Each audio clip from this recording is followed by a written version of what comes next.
Why is the judge in the mirror the cruelest one?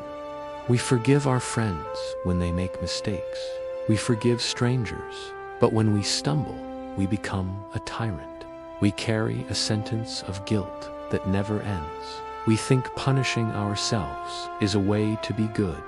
But what if refusing to forgive yourself is not an act of justice, but an act of self-destruction? This was the prison built by a potter named Rowan. His studio was supposed to be a place of creation, but it had become a graveyard of broken potential.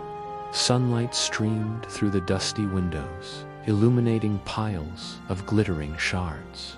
Each fragment was once part of something beautiful, something born from Rowan's undeniably gifted hands. He could shape clay like no other, coaxing it into forms so elegant they seemed to breathe. But he was haunted by the phantom of perfection. Today, he had been working on a vase. Its lines were flawless, its curve a perfect, gentle sweep. He held it up to the light, a rare flicker of pride in his chest, and then he saw it.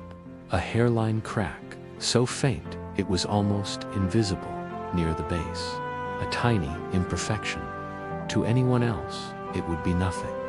To Rowan, it was a screaming failure. The pride curdled into a hot, familiar shame. His jaw tightened, his knuckles went white. With a roar of self-loathing, he hurled the vase against the stone wall. It shattered, joining its brothers in the dust. The sound echoed in the sudden silence, a sound he knew too well.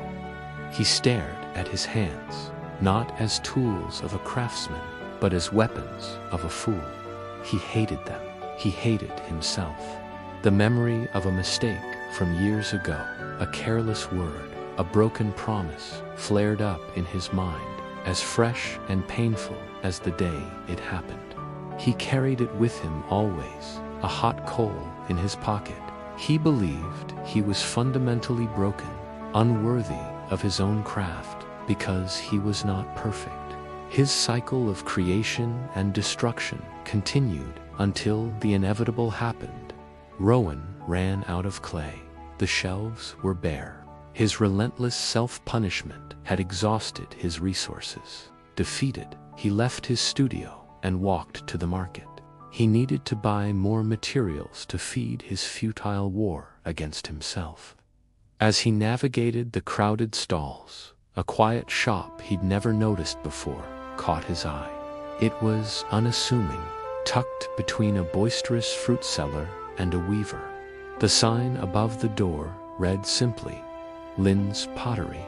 He knew the name. Master Lin was said to sell the most valuable pottery in the entire land.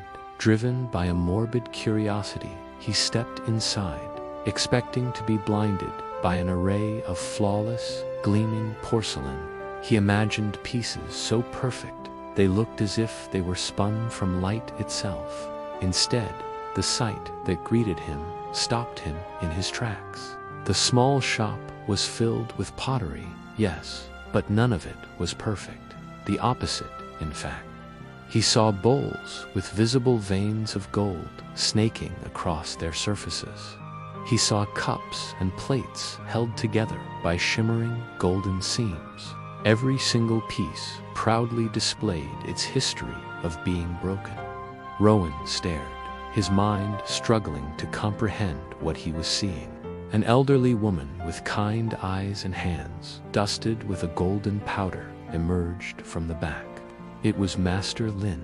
Rowan gestured, bewildered, at a nearby bowl. Its deep blue glaze was interrupted by a brilliant river of gold.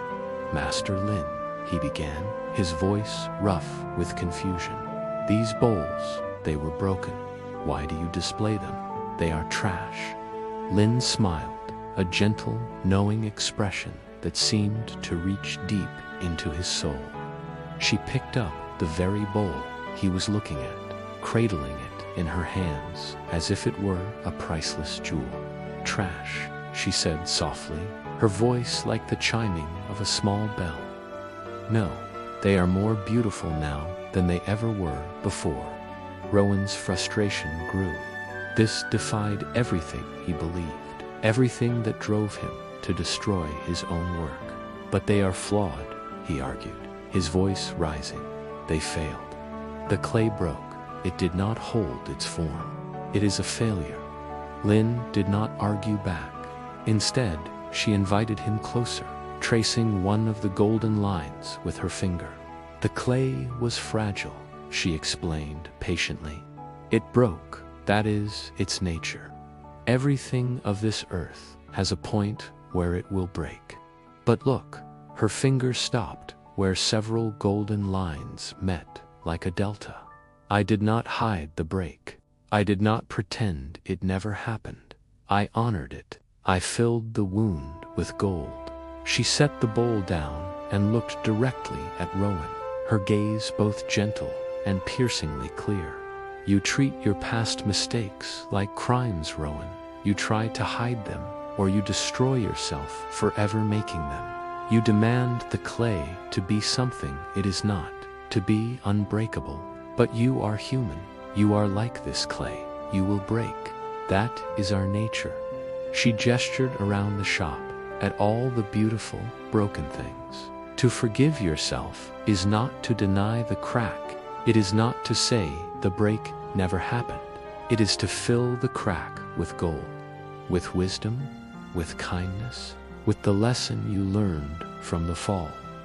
The gold makes the bowl stronger at the break than it was before. Your forgiveness, your self-compassion makes you stronger. In that moment, something inside Rowan shifted. It was as if a bolt of lightning had struck the very foundation of his prison.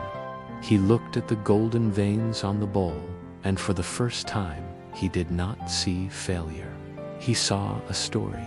He saw resilience. He saw beauty, not in the absence of flaws, but in the celebration of healing. He had spent his entire life trying to be a perfect, unbroken vessel, an impossible and exhausting task. He realized his value wasn't in being flawless, it was in how he repaired himself. He saw his own past mistakes, the memories that burned him, not as permanent stains on his character, but as the very lines where the gold belonged. A profound wave of relief washed over him, and for the first time in years, the crushing weight of shame began to lift. Rowan did not buy any new clay that day. He thanked Master Lin, his voice thick with an emotion he couldn't name, and walked back to his studio. He stepped over the threshold, but this time, he did not see a graveyard. He saw a beginning.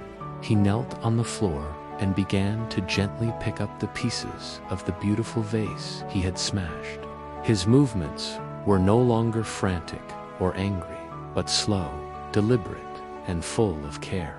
He did not throw the shards away. Instead, he sat at his workbench and began to mix a lacquer, stirring in a fine gold powder until it shimmered. Patiently, piece by piece, he began to mend the vase. He worked through the day and into the evening, his focus absolute.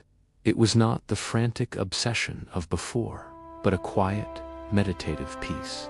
When he was finished, the vase stood whole once more. It was imperfect. Golden lines crisscrossed its surface, a map of its own destruction and rebirth. He placed it on the windowsill, and as the morning sun streamed in, the golden seams caught the light and glowed with a warm, gentle fire. Rowan looked at the vase, then at his own reflection in its glazed surface. He saw the lines on his face, the weariness in his eyes, and the scars on his hands. And he smiled, finally at peace with the beautifully imperfect man he saw. The moral is that we are not defined by our cracks, but by how we repair them. Forgiving yourself is the art of filling your past mistakes with the gold of self-compassion, making you stronger and more beautiful than before.